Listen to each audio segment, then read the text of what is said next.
Hi guys, I'm Kasha. Welcome to the channel and welcome as always to our coffee times together. From the hot summer in Germany, I'm bringing you my latest book haul. It's coffee time!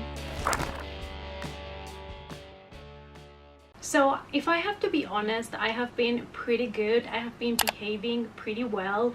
I have been only picking up books that I really wanted to read or that I really wanted to add to the collection. And these are books that I have been getting for the last couple months, so it's not something that I just did in one time. All right, so let's jump to the book. So the first three I'm just going to quickly mention here because you've seen me talking about them before. These are three books that I'm going to be reading in the month of August, so I have mentioned them already in my previous videos. The first one is Who's There by Dimas Rio. This is a compilation of short horror stories inspired by Indonesia, so I'm really excited about this one. And then I got the beautiful copy of When the Sky Goes Dark by Oliver C. Seneca, and this was sent to me by the author, and I am so excited for it because this is a post-apocalyptic book in which somebody's trying to find his family and see what happened to his loved ones, because apparently there's some sort of virus or something it's spreading, making people really violent. So this is completely down my alley. And the next one is this little novella, The Festering Ones by S.H. Cooper, which follows a girl that when she was a little girl, she saw how her mom was taken by a creature with spider-like arms, and 20 years later she goes back to her hometown to try to figure out what happened to her mom. So yeah, these are three books that I did purchase recently, but I've already mentioned them in my channel before, so really excited to read these ones in August. Now let's move to those chunky books. So the first one that I got, and I got this one secondhand, is Broken Monsters by Lauren Boix, and I got this one because I really loved The Shining Girls, which is kind of like a thriller slash horror book about a killer that can jump in time. And this one is also following a detective that is investigating some murders that are supposed to be extremely disturbing, nothing like he's seen before. And what I liked about The Shining Girls is that it combines thriller with horror so wonderfully, and I've heard that the same thing happens in this book, so I'm like super excited to get to it. The next two books are also used books that I found at a second-hand store in the Netherlands, and the first one is one that I've been meaning to buy for a long time. I cannot get my hands on a hardcover copy of this book, and I don't want the mass market paperback for this one, so I was happy to find, at least even if it's a paperback, it was a big one, and that is The Fireman by Joe Hill. So I've been trying to look for a hardcover of these. I've not been able to find it, but I'm happy to at least have a nice big paperback edition of it, because I do like to collect Joe Hill's books. And this one is about a virus that is kind of spreading in the population, and basically what it does to you is it causes spontaneous combustion.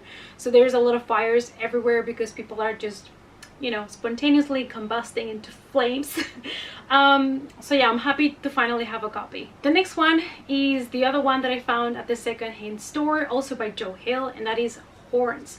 So fun fact, I still have not read this book, and I know there is a movie, so I've been waiting to get a hardcover copy of the book to finally read it and watch the movie. So I might make a book versus movie edition of this book if you guys are interested.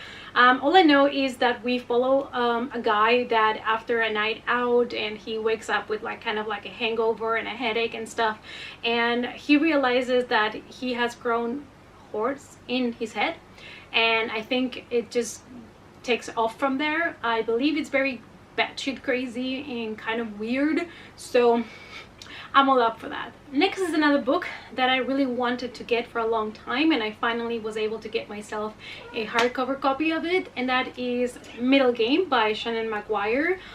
We follow two brothers, Roger and Dodger, and one of them is really good with languages, the other one is really good with numbers. They are twins, and they're not exactly human, but they're also not exactly gods, so I guess there's something like in between. So I have heard really good things about it. And because I do love the Wayward Children series that she is still writing, I think this is gonna be a trilogy, but I just figured, you know, I have to pick it up and I have to check it out because I do like her writing and her stories. So I'm hoping this is going to be fantasy, but also with some darkness to it. Next, I have a short horror story compilation that was released this year, and that is Final Cuts, edited by Ellen Dutlow, and it is a Blumhouse Books original.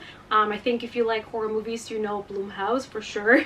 And basically, these are all short stories are edited by Ellen. She is famous for editing a lot of like sci-fi, fantasy, horror things, and these are all stories that are based on what happens behind the scenes, on the darkness of the film and the movie industry, all of that. So that is something totally down my alley, so I figured I would, you know, try this book. Some of the authors are Josh Malerman, that we know from Bird Box, like a lot of people that we know, like Garth Nix, Stephen Graham Jones. So I was like, I want to see, I want to know. Next, I have The Luminous Ones by Caitlin Starling, and I got this one because it's horror combined with science fiction and also includes LGBT characters.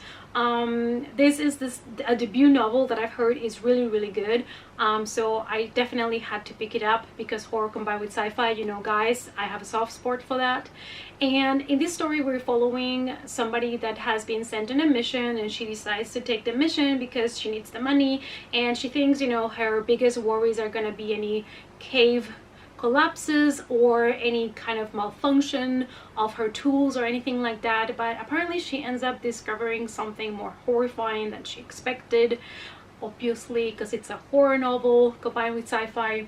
But I also absolutely love this cover. Like, I mean, excuse me, it's so beautiful. And so I'm really excited to get to it because I have not read much sci-fi this year. Like, if I'm being honest, I don't know if I'm gonna have time to read it, but I'm definitely tempted to pick this up soon. Moving on, we have White is for Witching by Helen Oyeyemi, and this one is gothic horror.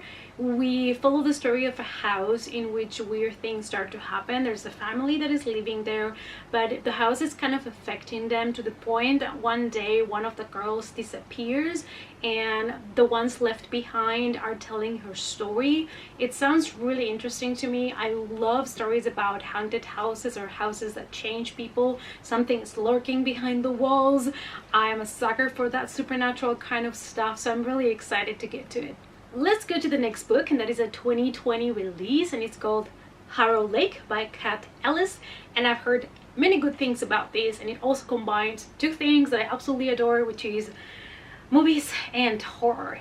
So this is, I think, like a YA horror thriller, and we're following the story of Lola. Her father is a well-known filmmaker, so all her life she has been exposed to horror movies, so she thinks she's ready for anything, she can take anything, until one day her father is attacked at their apartment, and she has to temporarily go live with her grandma that lives in a town where his dad filmed one of his most popular horror movies, and it became famous because he did the movie there. And so apparently really weird things and disappearances are happening in that town, and Lola is left there to see what's happening and investigate.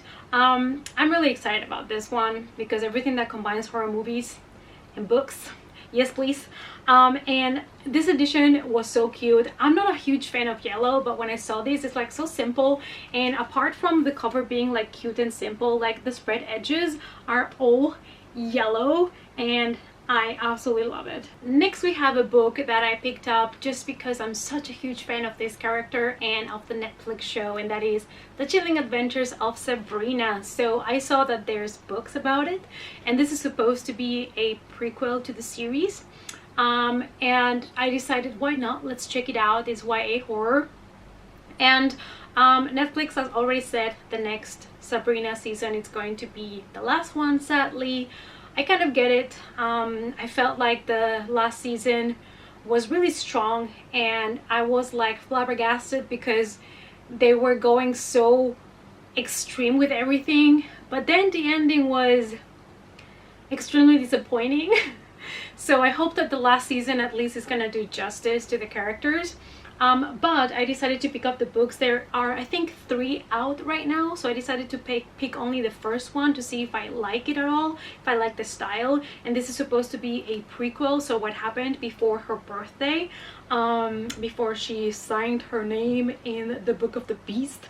But yeah, I'm definitely willing to give it a try. Next I have The House by Bentley Little, and I'm really excited about this one. It sounds very creepy and very interesting. We are following 5 strangers from across America, 4 men and 1 woman, that they are all having nightmares that kind of take them back to their childhood home. And I believe at some point they go there or they meet there or something like that, and they have to fight this evil or this something that it's causing their nightmares. Sounds so good. Doesn't it sound good? It sounds good. It sounds like something totally for me. Love this cover, is so cute. So I'm super excited to give it a try. I know one of you guys recommended this one to me when I mentioned that I wanted to read The Bank by Bentley Little that came out this year. I still don't have a copy of it, but I was able to grab a copy of The House, so I think I will start with this one. Next we have Save the Last Dance by Judy Miller. This is one of the rare occasions that I come across one of these old, super nice covers for horror books. When I saw this, I was like, I have to get that. This cover is everything. Absolutely love it. And from what I can tell from the little synopsis that we get, apparently somebody is spying on girls. He's kind of watching them, considering what he's gonna do to them, admiring their beauty. So this kind of sounds like a stalker. I might be wrong because I don't want to read too much into it. The Goodreads synopsis, that's basically what it says, that some guy is watching girls, pretty girls, and I just love this cover so much. So yeah, I'm gonna give it a try as soon as I can, and I'm so happy that I could find one of these old paperbacks for the horror collection. And to finish on a good note, I have 2 Richard Lemon books. The first one is The Lake.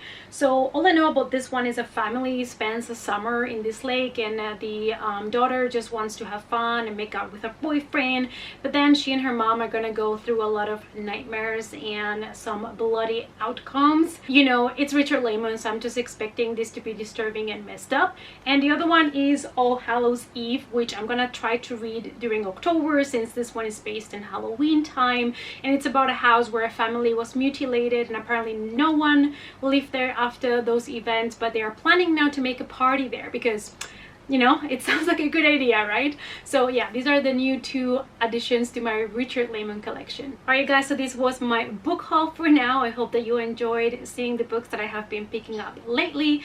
Let me know down below what you think about them without spoilers, please, because I haven't read many of these. And also let me know which are the last books that you have picked up for yourself. Let's talk about it in the comments. Thanks so much for watching, you guys. Please remember to give the video a big thumbs up for support, and I hope to see you all in the next coffee time. Bye!